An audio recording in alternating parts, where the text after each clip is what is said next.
சுருக்கு பை நேயர்களுக்கு வணக்கத்துடன் வைதேகி. இன்று ஒரு குட்டி கதை. கிருபானந்த வாரியார் ஐயா அவர்களுடைய சொற்பொழிவிலிருந்து கிடைத்த கதை. எல்லாம் நன்மைக்கே, எது நடந்தாலும் நன்மைக்கே என்று எண்ணுகிற எண்ணம் எல்லாருக்கும் வேணும். ஒரு ஊரில் ஒரு ராஜா இருந்தார். ராஜானா அவர் அரசவையில் அவருக்கு கீழே நிறைய ஆட்கள், தளபதி, படை தளபதி, மந்திரி, காவலாளி, அப்படி எக்கச்சக்க ஆள் இருக்கும். இருந்தாலும் ராஜா கூடவே பயணிக்கிற ஒரு ஆள் ஒன்றா மதியுக மந்திரி. அவர் எங்கே போனாலும் ராஜா கூட போவார். அவருக்கு தேவையான அட்வைஸ் பண்ணுவார். இது செய்யணும், இது செய்யக்கூடாது எல்லாம் சொல்லுவார். முக்கிய ஆலோசனை சொல்கிறதுக்கெல்லாம் அவர் தான் ஹெல்ப்பு. அவர் இல்லாட்டி இவர் கை கால் ஓடாது. எந்நேரம் அவர் கூடவே இருக்கணும். அப்படி ஒரு இது ராஜாவுக்கு. ராஜாவும் ரொம்ப திக் ஃப்ரெண்ட்ஸ். 2 பேர் கூடவே இருக்கனால இவரோட இதெல்லாம் அவருக்கு தெரியும். போனதும் தெரியும், இவரோட இதுவும் தெரியும். 2 பேரும் ஆமாம், ராஜா மந்திரி மதியுக மந்திரின்னு இல்லாட்டி கூட ரொம்ப திக் ஃப்ரெண்ட்ஸாக இருந்திருக்காங்க. ஒரு நாள் அவருக்கு மனுஷன் தானே, அவருக்கும் உடம்பு முடியாமல் போமா. ஒரு நாள் உடம்பு முடியல, அரசவைக்கு வரல. இவருக்கு கையும் உடலை, காலும் உடலை. அப்படியே நடந்துட்டு இருந்தார். சரி, வெத்தலை போடலாம் சொல்லிட்டு இவரை பற்றியே பண்ணிகிட்டே இருந்துட்டு வெத்தலை பாக்க வச்சு பாக்க கட் பண்ணியிருக்காரு. பாக்க கட் பண்ணுற நேரம் இவரோட கைப்பட்டு கையில் வந்து கீறல் விழுந்து ஒரே ரத்தம் ஆகி அது ஒரு பெரிய பேச்சு பொருள் ஆயிடுச்சு. ஒவ்வொருத்தராக வந்து நலம் விசாரிக்கிறாங்க ராஜாவை. ஐயா எப்படியா கையை அடிபட்டது, எப்படியா விரல் இதாச்சு, எப்படியா இது ஆச்சு, ஒவ்வொரு ஆளாக விசாரிக்கிறாரு. யார் விசாரித்தாலும் அவருக்கு மனசுக்குள்ள ஒரு ஓரத்தில் நம்ம கூடவே இருப்பானே 24 மணி நேரமும், ஒரு வார்த்தை வந்து கேட்கல. அவனுக்கு தெரியாமல் போயிருக்கும். சரி, தெரியாமல் தான் இருந்திருக்கும். தெரிஞ்சால் அந்த மனுஷன் ஓடி வந்திருப்பான். இந்நேரம் ஓடி வந்து நம்ம கையில் பட்டது அவனுக்கே பட்டது மாதிரி துடிச்சிருப்பான். அவனை காணோம் சொல்லிட்டு விட்டார். மறுநாள் காலையில் அரசவை கூடும்போது மந்திரி வந்தார். இவர் நினச்சிக்கிட்டாரு மந்திரிக்கு தெரிஞ்சால் நம்மளை வந்து விசாரிச்சிருப்பாரே, ஒன்றும் தெரியல போலந்துட்டு இவரே வழியா இன்னைக்கு பார்த்தியா அங்கே பாக்கு வெட்டிப்பட்டு என் விரல் இப்படி ஆயிடுச்சு, எல்லாரும் வந்து விசாரிச்சாங்க, உனக்கு தெரியாது பார்த்தியா இப்போ கவனி. தெரியுங்க, எனக்கு நேற்றுக்கே தெரியுங்க அவங்களுக்கு. இவருக்கு சுள்ளுன்னு கோவம் வந்திருக்கு. அப்போ நேற்றுக்கே தெரிஞ்சு வச்சுட்டு என்கிட்ட வந்து ஒரு வார்த்தை உங்கள் கை எப்படி பட்டது என்னதுன்னு கூட கேட்கலையே நீன்னு மனசில் நினச்சிக்கிட்டு, நேற்றுக்கே உனக்கு தெரியுமா, பாரு கை எப்படி அடிபட்டிருக்குன்னு சொல்லிட்டு கையை காமிச்சாரு. இவர் வந்துட்டு கை அடிபட்டிருக்கா, இதுவும் நல்லதுக்கு தாங்க, எல்லாம் நன்மைக்கு அப்படி சொல்லியிருக்காரு. ராஜாவுக்கு வந்ததே கோவம். ராஜா பொதுவாகவே பெரிய மனுஷங்களுக்கு சடார்னு கோவம். அவங்க குணத்துக்கு தக்கன நம்ம நடந்து போகணும். அவங்க குணத்துக்கு தக்கன நம்ம போகணும். அ அப்படி இருக்கும்போது ராஜாவுக்கு நம்ம அடிபட்டு கிடக்குறோம், எல்லாரும் வந்து விசாரிக்கிறாங்க. இந்த ஆள் இருந்துட்டு அவன் பாட்டுக்கு எல்லாம் நன்மைக்கேன்னு சொல்கிறானே, அப்படி என்ன நன்மைக்கேன்னு சொல்கிறான்னு சொல்லிட்டு சுள்ளுன்னு கோவம் வந்துட்டு,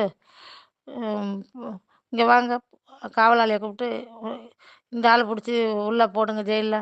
6 வருஷம் கடுங்காவல் தண்டனை உனக்கு, 6 வருஷம் உனக்கு தண்டனைன்னு சொல்லிட்டார். சடான் கோவத்தில் சொன்னோன்னு 6. இவர் அதுக்கும் அசால்ட்டாக அந்த மனுஷன் நம்ம வாக்கிங் போகிற மாதிரி ஓகே பை பைன்னு சொல்லி நடக்கிற மாதிரி நடக்கிறாரு. ஜெயிலுக்கு தானே, இதுவும் நன்மைக்கே தான் சொல்லிட்டு போகிறாரு. இவனுக்கு என்ன இப்படி இருக்கான்னு சொல்லிட்டு இவருக்கு அவரை கொண்டு ஜெயில் அடைச்சாச்சு. இவருக்கு ஒரே இதாக இருக்கு, ஒரு மென்டல் டார்ச்சர் மாதிரி ஆயிடுச்சு இவருக்கு. என்னதான் ஒன்றுமே ஓடலை, கூடவே இருந்துட்டு ஒரு நாள் கூட இல்லாட்டி பைத்தியம் முடிச்ச மாதிரி இருக்குது. சரி, நம்ம போய் வெளியே வேட்டையாடிட்டு வரலான்னு சொல்லிட்டு 5, 6 ஆளுகளை கூப்பிட்டுட்டு வேட்டையாட போயாச்சு காட்டில். வேட்டையாட போனால் இந்த வேட்டையாட போகிற இடத்துல என்ன செய்திருக்காங்க, இவங்க வேட்டையாடிட்டே இருக்கும்போது அங்கே வந்து சுற்றிட்டாங்க யார், காட்டுவாசிகள். மந்திரியும் பக்கத்தில் இல்லை, பாக்கி ஆள்களும் எல்லாம் ஓடுறாங்க. எல்லாம் தலை தெரிச்சு எல்லாம் விட்டா போதும் பொழைச்சா போதும்னு எல்லாம் ஓடி போச்சு. இவருக்கு ராஜாவுக்கு ஒன்றும் தெரியல. இவர் பெப்ப பேன் முழிக்க ராஜாவை கைது பண்ணிட்டு கொண்டு போயிட்டாங்க. கொண்டு போய் அவங்க காட்டுவாசிகளுக்கு ஒரு தலைவர் பாரு, அவர்கிட்ட போய் ஐயா இன்னைக்கு இவர் கிடச்சிட்டாரு, கொண்டு வந்தாச்சுன்னா கட்டி வச்சிருக்காங்க ஒரு மரத்தில் போட்டு. காட்டுவாசியோட தலைவர் சொல்கிறாரு, இங்கே அம்மனுக்கு நாங்கள் நரபலி கொடுத்து தான் சாமி கும்பிடுவோம். ஒரு ஆள் கிடைக்கலேன்னு வருத்தப்படுறோம். உன்னை நல்லா ஆள் நல்லா இருக்கா, கோலு கோலுன்னு இருக்கா, நல்லா இதாக இருக்கிற உன்னைய வந்து நரபலி கொடுத்தா எங்களுக்கு ரொம்ப நல்லது. எங்கள் அம்மனுக்கு நரபலி கொடுத்து தான் நாங்கள் எல்லா வேலையும் செய்யணும்னு சொல்லிட்டு எனக்கு இந்த கவுண்டமணி படத்துல இங்க சந்தனம் பூசுங்க, இங்க சந்தனம் பூசுங்கன்னு சொல்லி வேலை நடக்குது. வேலை நடந்தோனே இவருக்கு மனசெல்லாம் பக்கு பக்கு பக்குன்னு இருக்குது. இன்னும் கொஞ்ச நேரத்துல நம்மள வெட்டி போடுவானுங்களே! அந்த இதெல்லாம் பார்க்கும்போது மனசுக்குள்ள என்னென்னமோ ஓடுது. எல்லாம் ரெடி பண்ணிட்டு, அந்த நம்ம இந்த இது கடா வெட்டு மாரி வச்சு, இந்த ஒரு தலைய கொண்டு வெட்ட வரதுக்கு முன்னாடி அவன் சொல்லியிருக்கான், தலைவரு ஒரு தடவ இவன ஃபுல்லா எந்த குறைபாடும் இல்லாம இருக்காரான்னு பார்த்துருக்காரு தலைவர். பார்த்தா கையில வெட்டுக்காயம், கட்டு போட்டிருக்கு, விரல் இப்படி இருக்குது பிரச்சனை. ஐய! இவன வெட்டிறாதீங்க தலைவர் சொல்லிட்டாரு. இந்த ஆள வெட்டிறாதீங்க. இது நமக்கு நம்ம அம்மன் அறப்பள்ளியே இந்த ஆளுகிட்ட எடுத்துக்கிட்டோம்னா ஏத்துக்கவே மாட்டாங்க. இவர விட்டுருங்க. எங்களுக்கு குற்றம் குறை இல்லாம உடல்ல எந்த கோளாறும் இல்லாத ஆள தான் நரபலி குடுத்தா அம்மன் ஏத்துப்பா. உனக்கு குறை இருக்கு. விரல் இதா இருக்கு. அதனால உன்னைய நாங்க எடுக்க மாட்டோம். தப்பிச்சு ஓடி போயிரு வீட்டுக்குன்னு சொல்லிட்டாரு. மனுஷன் அங்கேருந்து தப்பிச்சான் பிழைச்சான் அரசவைக்கு வந்துட்டு, ஓ! இதுக்கு தான் மந்திரி சொல்லியிருப்பாரா எல்லாம் நன்மைக்கேன்னு மனசுல நெனச்சுட்டு, அ அந்த ஆள விடுதலை பண்ணுங்க. கூட்டிட்டு வாங்கன்னு சொன்னா வந்தாச்சு.